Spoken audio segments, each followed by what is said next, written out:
This week in MMA, UFC 300 was epic.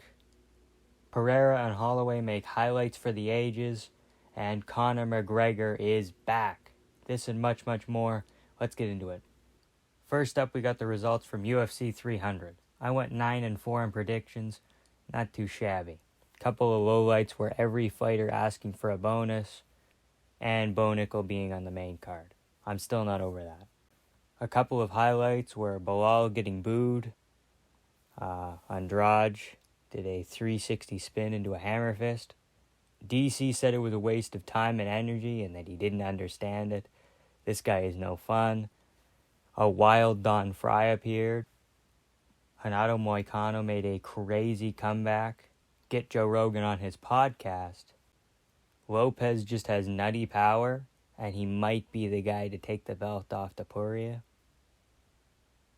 Yuri Prochazka had a sick comeback. Really thought the leg kicks and grappling were going to be an issue, but he's just so unorthodox, and he's just one of the most fun fighters to watch, and he just has nukes in his hands. So, phenomenal win for him.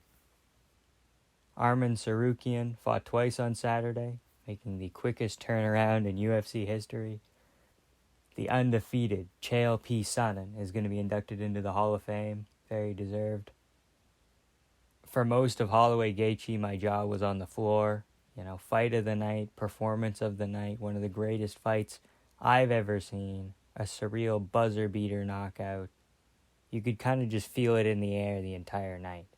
And then regarding the main event, you could feel it there too. Everything was kind of slow down, and then bang. Stopped Herb Dean from checking on him after the kick to the cup. Right, and the celebration was grade A. Pereira wants to fight at heavyweight. I'm not going to be the guy to stop him. UFC 300 was one of, if not, the greatest events of all time. Everything is advertised, and it was about to get better, because at the post-fight press conference, Dana White announced Poirier versus Makhachev, Strickland versus Costa. Both of those are for UFC 302 on June 1st, and he wasn't done yet.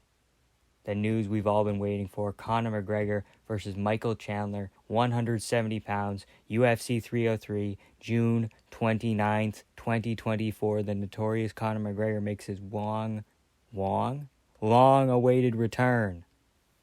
On to our next story. I don't know how it's going to top that.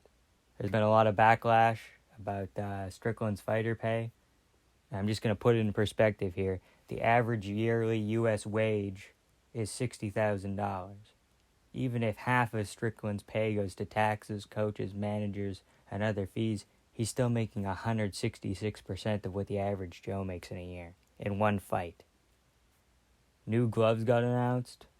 They seem to be better, but we'll have to see them in action to get a real accurate opinion. Jailton Almeida versus Alexander Romanov was announced. This has the potential to cure insomnia. Not saying it's going to be a snooze fest, but the odds are looking pretty good. And for our last general story of the week, Alex Pereira broke the UFC PI Power Cube record. He beat Ngannou's record by 60,000 units. I crunched some numbers, right?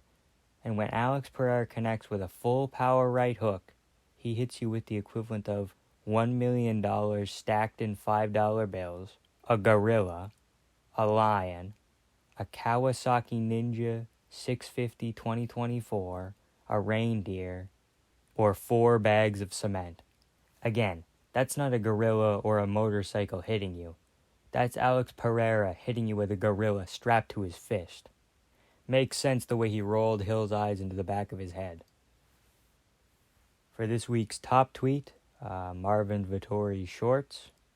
It won't happen, but it'd be pretty funny. Next up, we got Throwback Thursday on a Monday. This week in history, the first ever event in Sweden. Adesanya versus Gastelum, one of the greatest championship fights of all time. And it's a bit of a personal one, but Marvin Vittori versus Kevin Holland happened this week, and it was the first full card I watched as a fan. Kind of put me on the path I'm on right now, so very influential for me. And that's it for this week in MMA. Hope you guys enjoyed it. Very impactful week. Not too excited for Alex Perez, Mateus Nicolau. But I'll show up next Monday anyway, just for you guys. See you next week. Have a good time.